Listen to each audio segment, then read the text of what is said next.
sétimo ano. Então, para dar continuidade para o nosso tema seminário, a gente fez uma interpretação, na verdade, a gente fez uma reflexão sobre o texto que trazia exatamente a transcrição de um projeto de engenharia sendo apresentado num seminário por alunos do 8º ano de uma escola que criou um projeto, né? Um protótipo, e eles estavam lá para apresentar esse protótipo por meio de um seminário.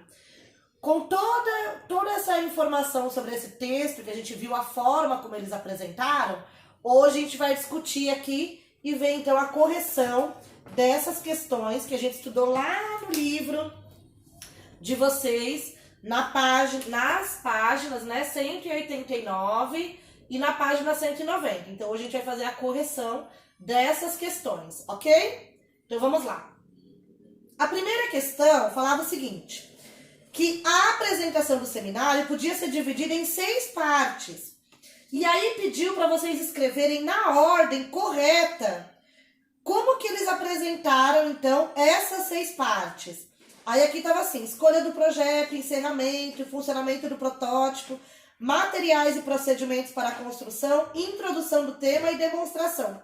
O que eles fizeram primeiro? Então, a primeira coisa que eles fizeram foi introduzir o tema. Certo? Depois que introduziu o tema, falaram sobre a escolha do projeto, por que eles escolheram esse projeto. Em seguida, eles falaram sobre o funcionamento do protótipo, como que ele iria funcionar, sobre os materiais e os procedimentos para a construção desse protótipo, né? Depois eles demonstraram como que esse protótipo ia funcionar e em seguida, eles fizeram um encerramento. Então, essa aqui, ó, é a ordem correta da apresentação deles, tá bom? Por isso que falou que pode ser dividida em 6 partes, tudo bem? Na questão 2, tinha uma fala do Tiago, né? Que o Tiago, ele falava assim: eu tô aqui para falar do meu projeto de engenharia, que é sobre emissão de poluentes na atmosfera. E ali ele continua, né? Tem um trecho que vocês deveriam analisar. Na questão A, perguntou o seguinte: o estudante ficou responsável por introduzir o tema. Como ele justificou a realização da pesquisa? Então, por que ele queria fazer essa pesquisa? E aí ele respondeu o seguinte: ele falou da importância de reduzir a poluição do ar para salvar o meio ambiente. Na verdade, eles batem nessa tecla o tempo todo, né? Salvar o meio ambiente, para ajudar na redução dessa poluição.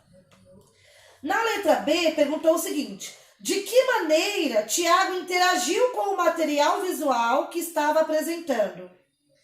Então, o que acontece? Tinha lá alguns slides que eles estavam passando, né? Ou alguns, poderia ter sido também alguns cartazes, né?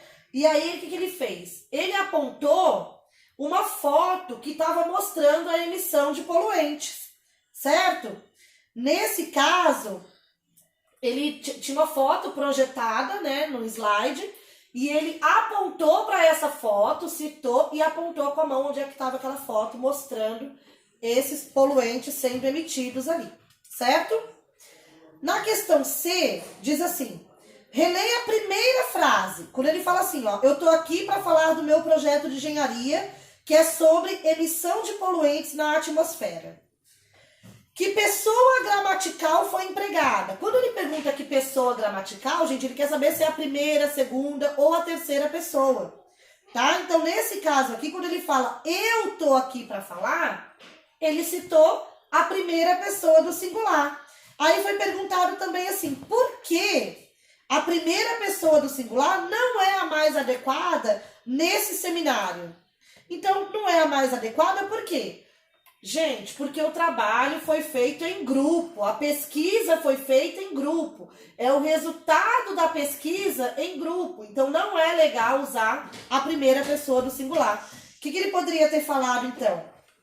Que a letra D pergunta, né? Como o Tiago poderia ter iniciado sua fala de modo a interagir com o público? Então a primeira coisa que ele deveria ter feito era, antes de mais nada, ter cumprimentado os colegas e o professor. Então ele poderia ter falado lá, eu sei que vocês ficam nervosos, né? Trata-se aqui de um aluno do 8º ano, Mas a primeira coisa que a gente faz no seminário é cumprimentar mesmo o público, né, no caso, os colegas de sala e o professor que estava ali, né, introduzindo a matéria. E não já chegassem logo de cara, eu tô aqui para falar do meu projeto de engenharia, né? Por isso que eu falo que é muito importante que vocês se apresentem primeiro, né? Então vamos lá. Questão 3. Fala assim: Júlio foi o segundo estudante a falar. Letra A. O aluno citou 2 projetos que não puderam ser desenvolvidos. Quais foram esses projetos? Então, primeiro, ele fala sobre o projeto de usar algas para transformar gás carbônico em oxigênio. E depois ele fala em converter gás carbônico em combustível por meio de um processo químico. Então, esses são os 2 projetos que não foi possível ser desenvolvido. Na letra B, ele pergunta: como Júlio se expressou para indicar o projeto que mais interessou ao grupo? Então, como que ele começa ali falando? Ele fala assim, ó, que a gente realmente achou bastante interessante. Então, ele fala que o grupo todo achou esse projeto que eles apresentaram mais interessante do que esses outros 2, tá? Na letra C, pergunta assim: o grupo optou por um terceiro projeto. Que estratégia o falante empregou para dar importância ao projeto desenvolvido? Olha como ele foi espertinho. Então, para dar credibilidade para o trabalho dele, olha o que ele usou aqui. Ele citou a ONU. Ele falou que o uso de filtros foi uma sugestão da ONU. Gente, a ONU é a Organização de Nações Unidas, ou seja, muito reconhecida mundialmente. Então, falar sobre a ONU em um seminário escolar é muito interessante e dá muita credibilidade para o seu tema, tá? Questão 4 vai falar um pouquinho sobre o seguinte. O terceiro a falar quem foi ele e o que ele abordou. Então, quem foi o terceiro integrante? O terceiro integrante foi a Camila e ela explicou sobre o funcionamento desse protótipo, tá? Na questão 5, pergunta: o que Pedro Henrique apresentou em sua fala? Já o Pedro, ele enumerou os materiais utilizados, então ele falou sobre todos os materiais que foram usados, né? Ele falou lá do secador, sobre o cano de PVC, sobre uma meia, enfim. Ele falou sobre esses materiais utilizados e explicou os procedimentos para a construção desse protótipo, tá? Na questão 6, fala assim: o seminário é uma apresentação planejada, mas a fala é produzida diante do público. Releia as falas e responda as questões.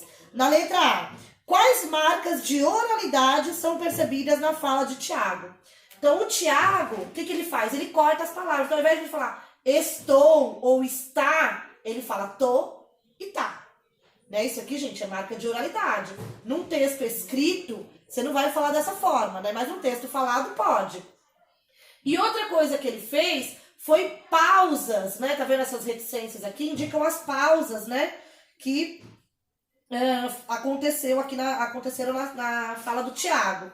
Então, uma delas foi essa aqui, ó, provavelmente ele ia falar com a experiência, e aí ele trocou a palavra, ele falou com toda essa experiência, né?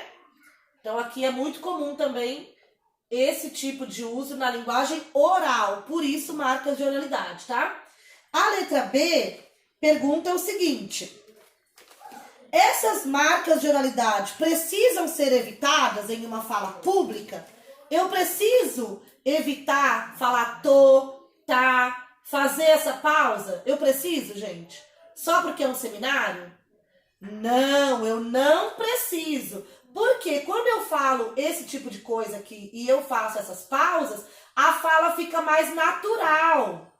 Porém, eu não posso usar isso em excesso. Então, se toda hora eu ficar parando o texto,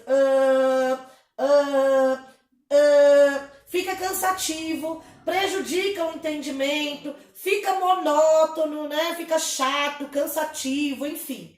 Não é legal ficar fazendo isso em excesso, tá? Mas pode acontecer. A questão C diz assim: a presença dessas marcas torna a fala informal? Não, não deixa a fala informal, tá? São apenas marcas de oralidade. Na fala, mesmo a nossa fala formal, é comum que a gente corte essas palavras, que a gente dê essas pausas, mesmo quando a gente está falando de maneira formal. Ok? A letra D. Compare as marcas de oralidade do seminário com as da palestra. Lembra da palestra da Mara Mourão, que vocês leram anteriormente? E aí tá falando assim, é correto relacionar essas marcas à idade dos falantes e à experiência deles em falas públicas? A gente pode fazer essa comparação, gente, de que, por exemplo, só porque a Mara Mourão, ela é uma palestrante que está acostumada já a falar em público, é verdade que ela não vai ter essas marcas de oralidade, gente? Não, gente. Os dois têm marcas de oralidade, como esse alongamento das vogais, as pausas, as repetições. Vocês viram que na fala da Mara Mourão teve também. Então, isso não é só porque eles são mais novos ou menos experientes do que a Mara Mourão. Essas marcas de oralidade vão estar presentes, quer seja alguém que nunca apresentou o seminário, quer seja alguém que está já no 20º seminário apresentado, tá bom? Vão acontecer essas marcas de oralidade nesses textos, tudo bem? Letra E. Júlio e Camila usam a palavra então para conectar as partes da fala. De que outro modo isso poderia ser feito? Gente, isso aqui é uma questão totalmente pessoal, tá? Tem várias formas de dar continuidade. O que eles poderiam dizer, né? Então, eu coloquei aqui que é uma resposta pessoal, né?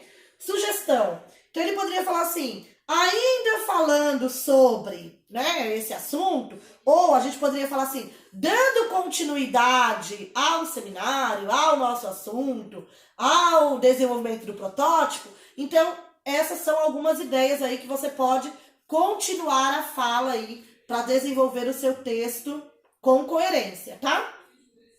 Na questão 7, foi apresentado para vocês um slide que foi mostrado durante a fala do Pedro Henrique. E aí, esse slide, vou até mostrar para vocês aqui, que é esse aqui, ó. Dá para ver aí? Ó, esse slide aqui, verde e preto, que vocês puderam observar no livro de vocês, tá? Eu não consegui colocar no slide, mas vamos lá. Vou aprender ainda, tá, gente? Mas na letra A pergunta assim, qual é a vantagem de apresentar esse material visual a quem está assistindo o seminário? Por que é legal mostrar uns slides, gente, por exemplo, né? É legal porque o material ajuda o público a acompanhar a fala e pode esclarecer informações, como, por exemplo, o que é um cano de PVC? Pode ser comum para algumas pessoas, para outras pessoas pode não ser tão comum assim. Então, é normal que tenha ali, que eles mostrem, né? Que nesse material visual eu consiga fazer com que o público entenda melhor a minha fala, acompanhe a minha fala. Lembrando, hein, gente, o seminário, ele tem como base a fala. Os slides são para complementar a sua fala, ok? Então, nada de ficar lendo slide muito longo lá na apresentação, tudo bem? Letra B. Observe o tipo e o tamanho das fontes utilizadas e a organização das informações. Esses elementos permitem uma boa visualização? No caso desse aqui, sim. Ou seja, não tem excesso de informação, as letras estão bem visíveis, o tamanho tá legal, né?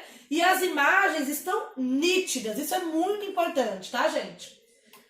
Na letra C, perguntou. Em sua fala, o estudante apenas repetiu o que estava no slide? E aí, gente, ele apenas repetiu? Não, ele não ficou lendo apenas o que estava escrito ali no slide, não. Ele fez referência ao conteúdo da tela, mas ele ampliou, ou seja, ele complementou, ele melhorou com outros dados que explicavam como aqueles materiais seriam usados, por exemplo, tá? Na questão 8, tem uma citação de um trecho que o Tiago falando. O Tiago, ele fala assim, ó. E o que a gente conseguiu concluir com esse experimento? Aí ele dá uma paradinha e continua. a gente vai demonstrar primeiro. Letra A. Nesse ponto da exposição, o falante nota que ele havia se equivocado, ou seja, ele se enganou, ele se esqueceu de algo. Como que a gente consegue perceber isso no texto, gente? Como que a gente percebeu que ele esqueceu alguma coisa e que ele estava enganado sobre o que ele ia fazer em seguida? Aqui, gente, ó, ele interrompe a fala e ele usa uma interjeição. Lembra da interjeição? Ah, ó, né? Quando eu demonstro surpresa, susto, algum sentimento aí. Então aqui ele usou né? Que revelou que ele ia fazer uma correção ou que ele havia realmente esquecido alguma coisa, certo? Na letra B, o próprio falante rapidamente se corrige. Qual seria a forma adequada de um colega corrigi-lo caso ele não tivesse percebido a falha? Gente, isso é muito comum. Então, por exemplo, meu colega esqueceu o que ele ia falar. O que eu posso fazer então? Eu posso interromper ele e falar: ai, ô Tiago, você tá louco? Esqueceu sua fala. Não, gente. Qual seria a maneira mais adequada desse outro colega, caso o Tiago não tivesse lembrado o que era para falar?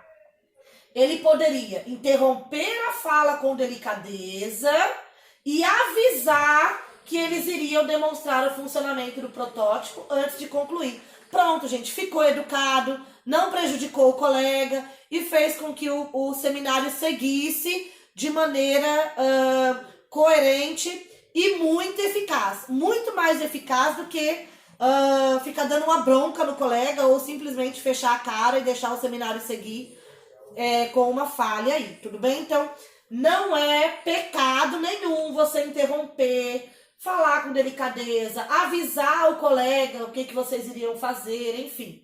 Tá tudo bem fazer isso, tá bom? Questão 9, última questão, então, para a gente concluir aqui o nosso papo sobre seminário. Diz assim, ó. Deixa eu trocar aqui. Ó, questão 9. Após a demonstração, o grupo encaminha a fala para o final. De que maneira a conclusão retoma a introdução? O que eles fazem, gente? Novamente, então, mais uma vez, o falante, ele mostra, ele destaca a importância de preservar o meio ambiente. Então, ele fala isso durante o texto inteiro. E para dar mais importância ainda, ele ainda fala disso no final. Isso é muito legal. Você conclui o seu trabalho mostrando qual era o objetivo principal do seu projeto, qual era o objetivo principal do seu seminário, qual era o objetivo principal desse resultado de pesquisa. Tudo bem? E aí, como é que ele termina, então? Como o estudante ele marca o encerramento dessa fala? Gente, muito fácil, né? Ele simplesmente agradece ao público e ele diz: muito obrigado. Pessoal, e por aqui a gente fica com mais uma correção. Essas são da página 189 e 190. Depois eu posso até mandar para vocês os slides, caso vocês queiram acompanhar, tá bom? E aí vocês não vão precisar mais ficar ouvindo aqueles meus áudios, né? Corrigindo questão por questão das atividades agora, tá bom? A gente vai tentar fazer essa correção dessa forma. Eu acho que vai ser mais eficaz para vocês e também pra gente, tudo bem? Mas continuem seguindo aquela dica que a gente deu, tá bom? Caso não entenda, volta lá no grupo, questiona a professora, como vocês têm feito bastante até, né? Muitos alunos têm me procurado para tirar dúvidas e perguntar o que tem que ser feito. Tudo bem? Então, gente, mais uma vez a gente vai encerrando aqui. Se cuidem, fiquem em casa, mas o nosso conhecimento não para, tá bom? Muito obrigada, gente. Até a próxima aula.